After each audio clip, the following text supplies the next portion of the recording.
Hello, welcome to another video of Oakwood House. Today I want to show you, and especially a certain individual by the name of Lars, on how I'm getting along with making a chess set on the lathe.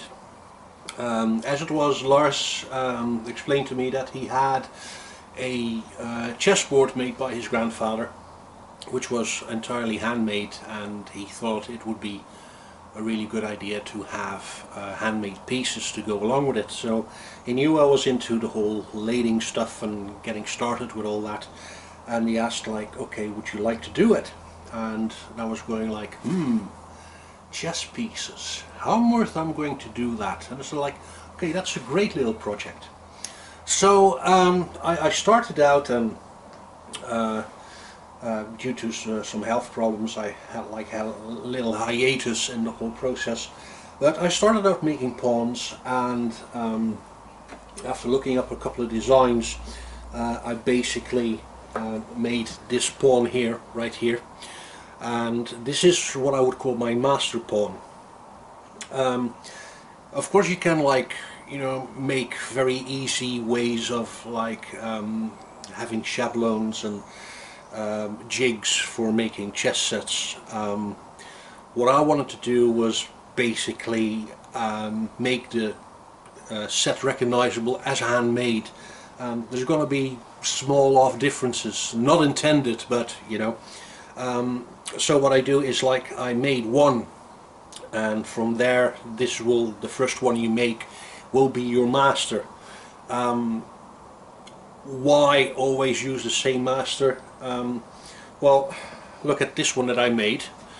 When you look at them, like, first sight, like, okay, they're pretty much the same, and a lot of it has been eyeballed, and quite a bit of just, like, measurement. But if you look closely, you will notice, like, okay, this head is a little bit more tapered, this one is more rounded, the bead edge on one of them might be slightly thinner or thicker than the other, but as long as you go back to your first one, you're always going to end up with pieces that basically going to be looking similar or the same. Because if you, like, go from this, then using this as a model, and then the next to the next one, you might end up with pawns being twice as big, because you didn't see the slight differences over each one. So enough of that. So I have my masterpiece here, and as you can see, I started on pawns. I got 4 of them finished right now, so I got a few more to do, 16 in total for the whole set. And what I do is, since I know Lars, like, he kind of cares about the planet, so I decided not to go out and buy fancy wood. I have a good supply of Irish hardwood. I buy it from Forster. It's basically wood for the stove. But I found that you can get some really nice pieces in there. So I search through 2 tons of logs until I find something like this. And this is really nice hardwood. So what I do is, like, I saw off a piece, and then I saw it in half, like this. So I can actually get 2 pieces out of each length. Means I'm not wasting too much wood. And the other fun part of it is, like, okay, it's wood that's comes out of a forest for pure for maintenance. That's why we buy it from the forester. And we make something pretty out of it, right? So having the notion for Lars that his handmade set will be made out of Irish wood might be just like an extra additional memory to the time he spent in Ireland. So first thing that I do is I'm going to drill a hole in here, okay? Because each piece that will end up will have this little hole in there, and the whole point of the little hole there is that actually it's easier to mount on the lathe with a special screw that goes in there. And once we're finished with all the pieces, I'm just going to weight them down just a little bit. I mean, I kind of like it when a chess piece has some weight to it, and if somebody does bump against the board, they just fall all over the place. So once we put some weight in there, we put some felt on it, and then we just need to taint them, the two sets separately. So that's the first step I'll do. I'll drill a hole in here and we put it on the lathe, and then we'll start turning, and I'll go by you step by step on how I replicate the original design and how I actually do it. I'm sure there are better ways to do it, but it's like if somebody's out there just interested in making a chess set, you might pick up a couple of tips here.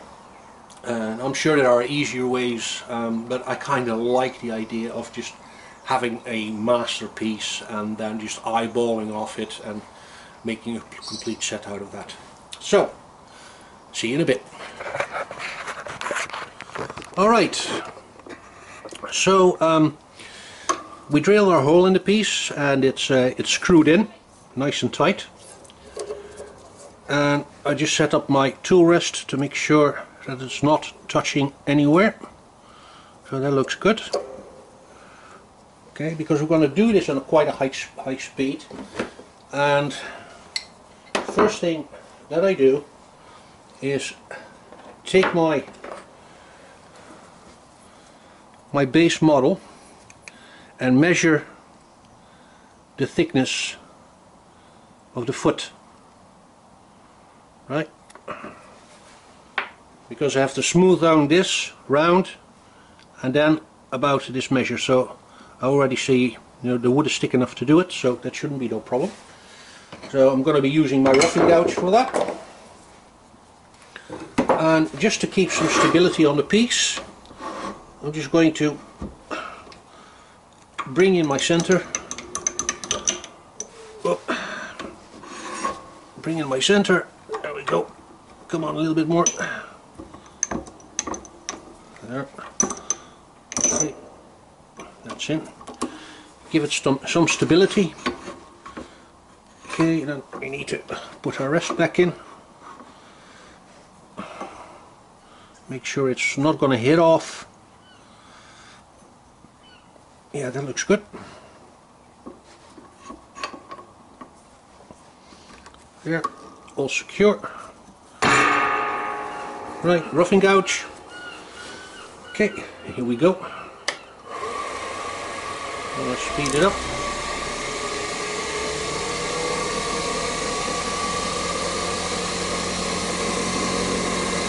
All right.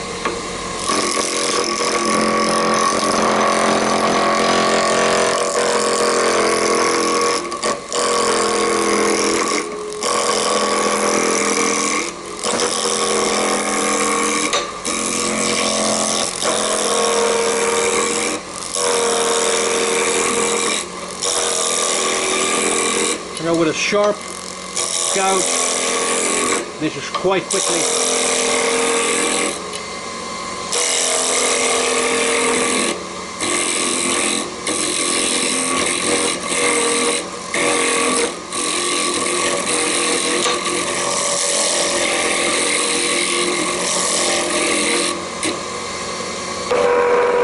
Okay, my tool is still trembling, so that means it's not completely round yet, but let's do a visual check. There we go. Yeah, there we see. Still, I've got a flat side on it. Okay, but that's a little trick I've learned. Like, usually you feel it better when it's slower. Okay, so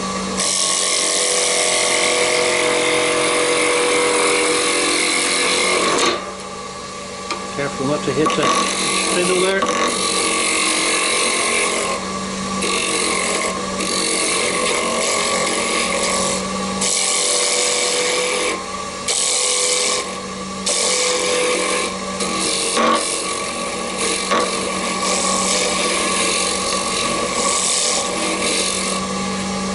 Okay. Now I do stop the lathe quite often just to check where I am, because I know I can get 2 pieces or at least 1 piece out of a half, but I don't have that much margin, so better be safe than sorry.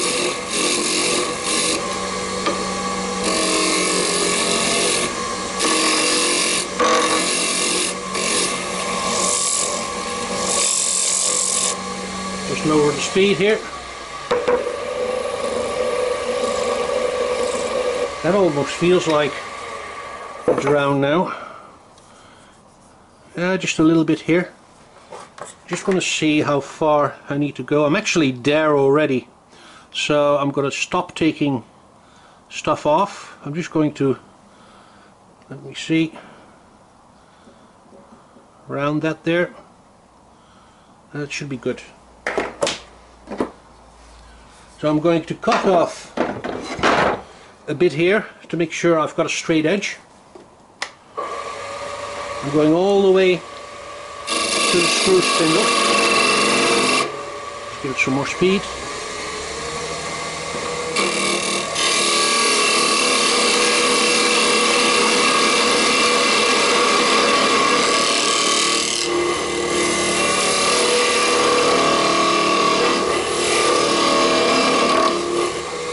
There. Now you do want to have that edge nice and straight, so I'm just going to, there we go.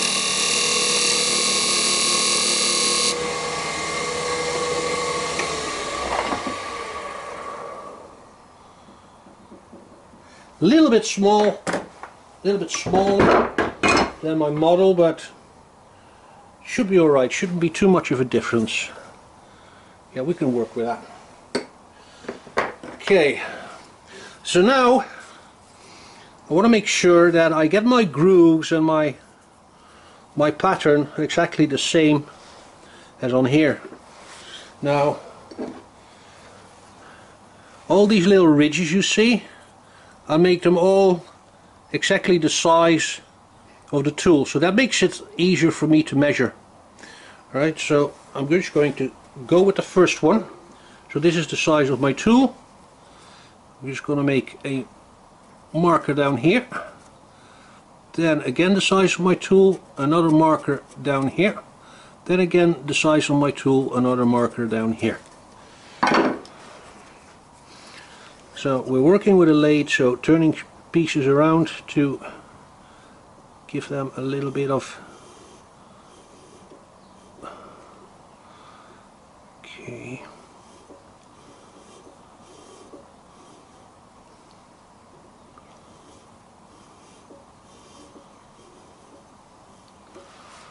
Alright,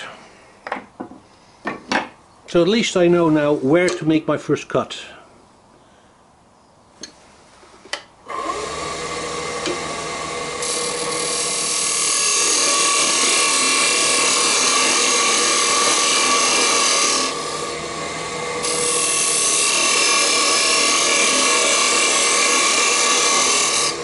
I made these 2 cuts there, so now I'm going to check with my master how deep I actually need to go with those cuts. Oh.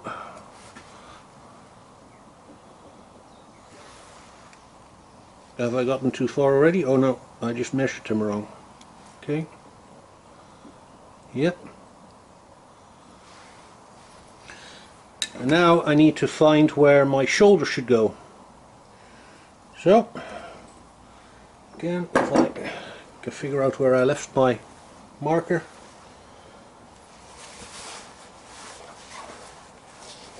Well, that wasn't very clever of me, was it? Where did I leave my marker?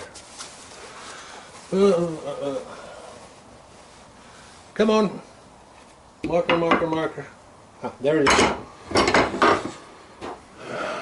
Right, so there's another one that's going to come right here.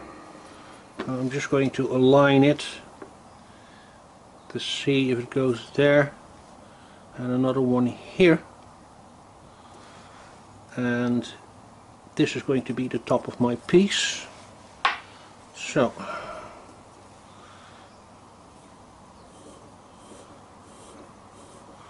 I make that line, I make this line, and this is going to be the top of my piece. So again,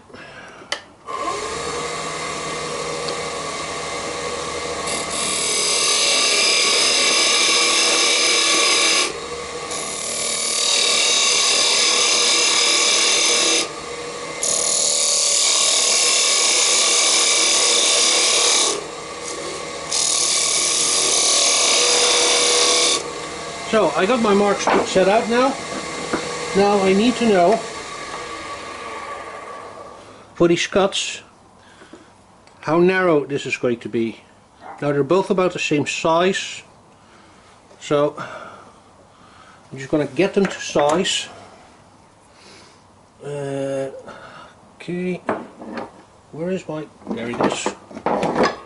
Now you notice I'm using much smaller tools than these big ones. For normal turning, these big ones are just great, but this is actually a little tool set I picked up for making pens, and especially if you're making chess pieces, I would recommend getting a pen set like this, because it just allows you to make such finer cuts. Just makes life easier on you. We just got to take away some on the sides to prevent my tool from jamming.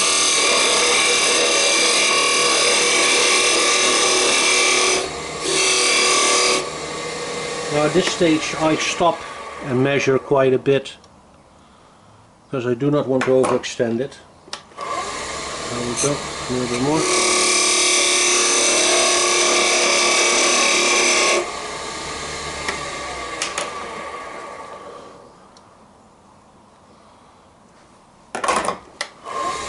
Now I spend more time stopping and measuring than actually turning. But that's okay. I mean, something handmade may require a little bit more work than fully automated machining.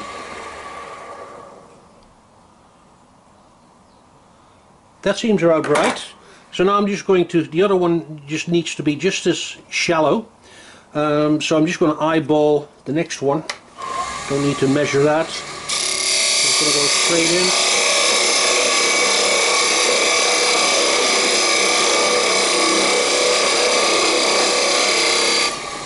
And get that size done. I'm just measuring here with my tool width that bead is like actually quite wide. I'm just going to take a little bit off on each side.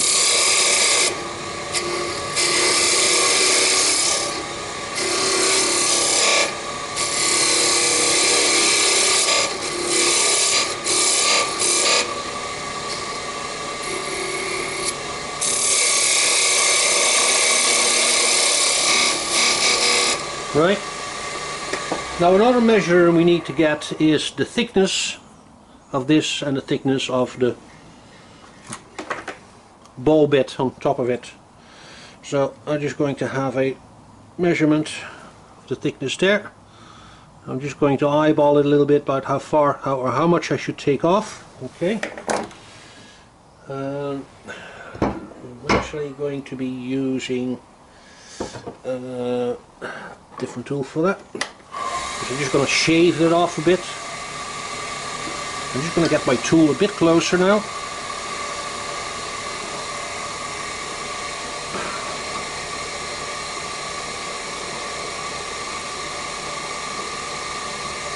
There we go.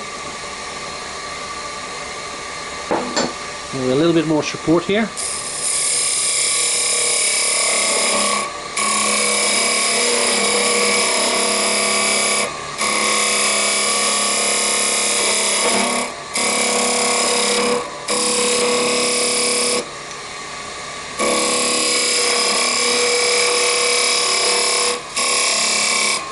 Okay, stop and measure, a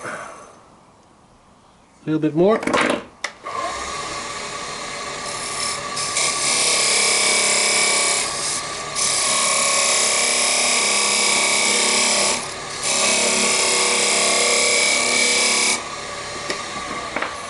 Again, stop and measure.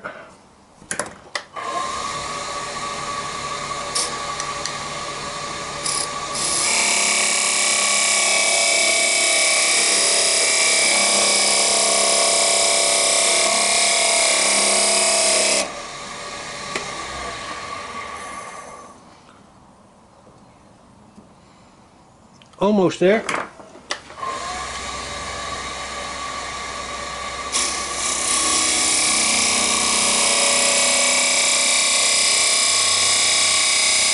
That should be it. Stop and measure. Close enough. Okay. Now we need to get rid of this bit. Okay, because we need to have that kind of like ingoing flow of the piece. Now where's my right master? We are. So we're going to need to taper that bit out now. Getting those smooth sides in there. So I'm just going to use, again from the pen set, this one here. Oh, there we go. Let me see. Okay. Now I have to start taking it off.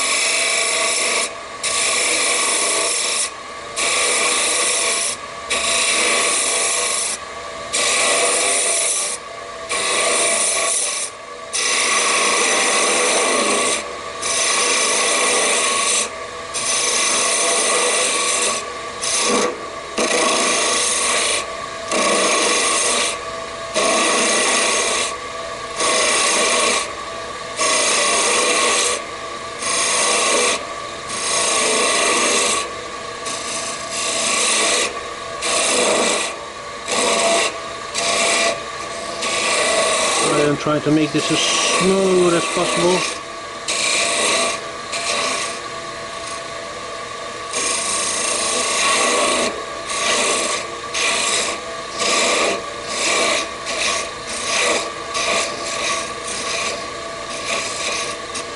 That looks about right. Just need to catch this rim here. Just make it kind of smooth. Just make a little cut in here, smooth it out. Okay, looks good. Now I'm going to cut a lot of the excess here.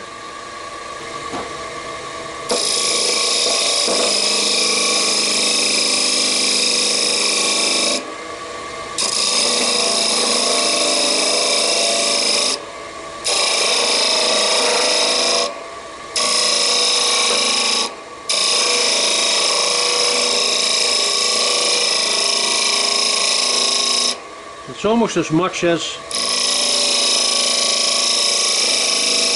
that shoulder, so we got a bit of a visual reference to go by.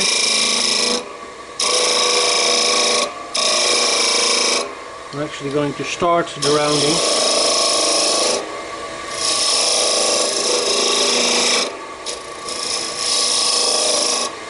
Because you always end up taking off more than you think.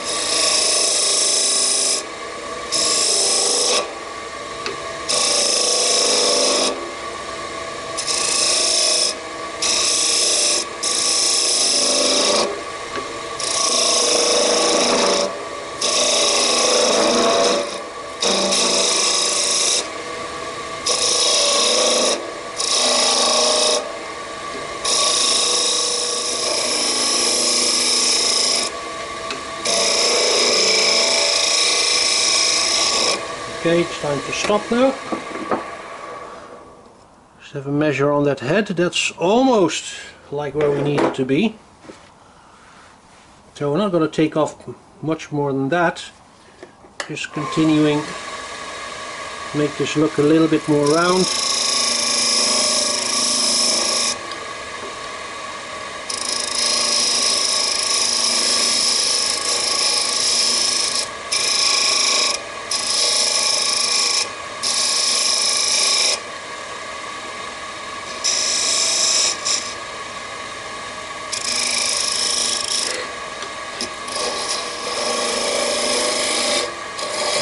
just come to the point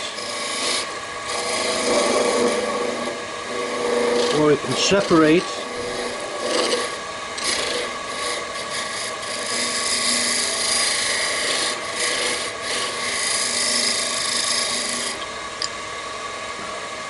That looks like about it.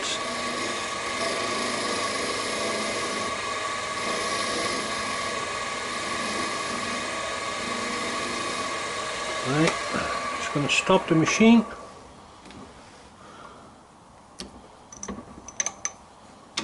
See if I can snap it off. There we go. I have to smooth it out a bit. There we go. Just adjusting so you can maybe see a little bit better what I'm doing. So I'm just going to get my tool rest right there.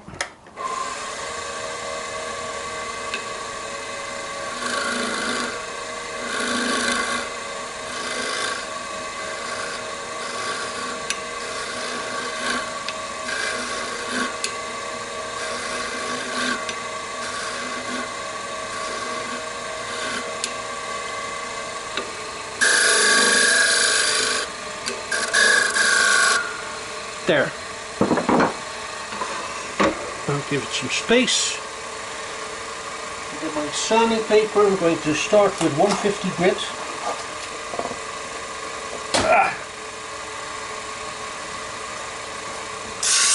Get rid of any tool marks.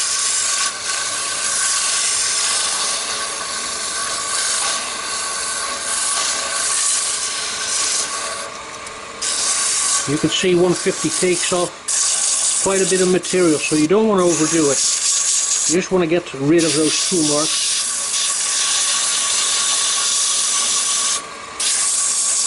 There we go.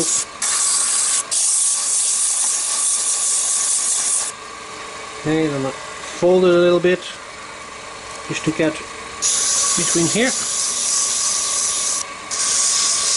and touch that edge. And that edge.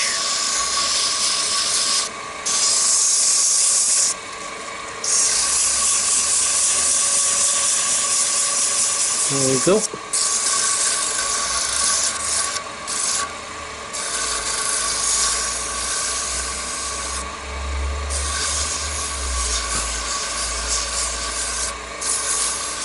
Just working that in there. Okay.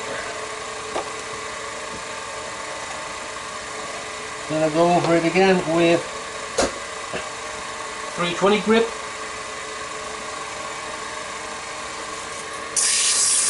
Same thing. Now 320 won't take off as much, but that's when we're really going to be looking to smooth everything out.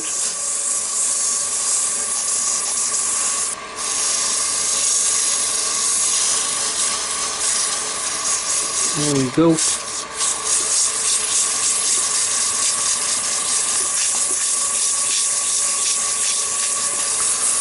And don't be afraid to get those corners of those shoulders as well. You don't get, you round it off a little bit and just makes it just nicer to touch. Okay. Then we fold it up again to get in the center of here.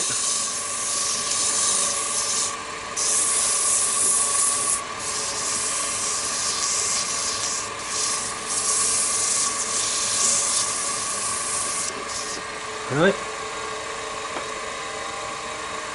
Now finally I get my 600 grit.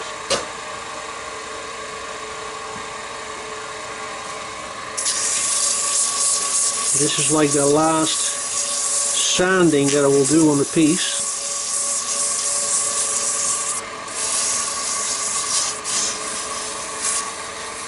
There we go.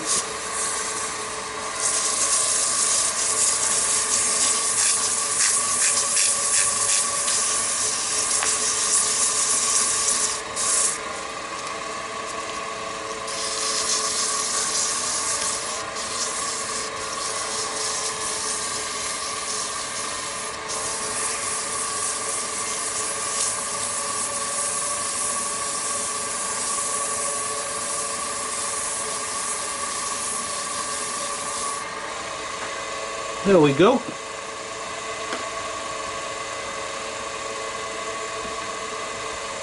And to finish it off, I'll give it an application of linseed oil.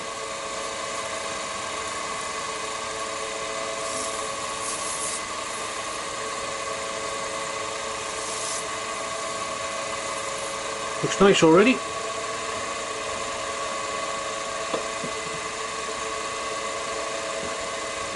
And then finally I get some paper towel with some beeswax on it. And just actually, best way is to shut it down for a second, because otherwise the beeswax is going to fly all over the place. And just rub it in. There we go. Get that beeswax on there. Start the machine up again. And use your paper towel just to work it in.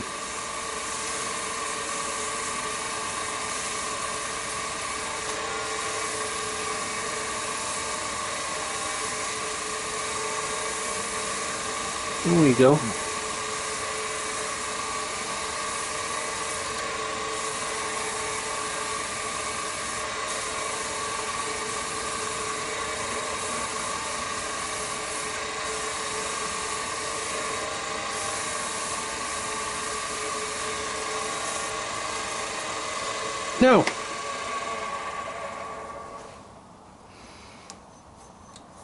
Now I'm pretty happy with that.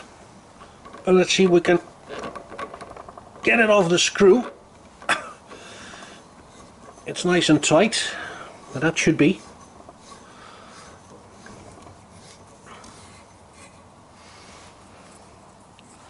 Okay, so we're left with a bit of a rim here, but that's not too much of a problem. I'll just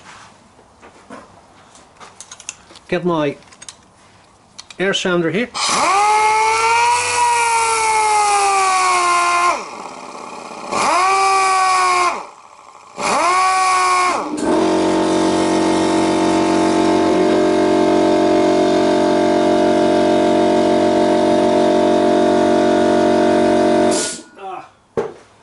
Bloody compressors always kick in the moment you don't want them to kick in. Right, so having another look at it, yeah, I'm happy with it. So we compare it to a master. Yeah, you can see a difference, definitely. But like I said, these are handmade pieces, right? This isn't a factory, and I'm certain, like, if I could, like, you know, make a shablon or something like that, I could get them looking much more the same. But you know, this is just the way it is, and I kind of like this. You know, it's going to be, you know, sitting on a board that's handmade for somebody, you know, that's, you know, holds his grandfather in high regard enough to say, like, okay, I want to have handmade pieces, and by God, handmade pieces he will get. So that was one pawn. Up to the next. So I think this is number 5 I made. So 11 more pawns to go, and then the bigger pieces. And I'll definitely post up some videos on how I'm going to do the bigger pieces, because there's some interesting challenges in that, especially the knights. But for now, that's it from Oakwood House, and have a pleasant evening, and see you later. Bye bye.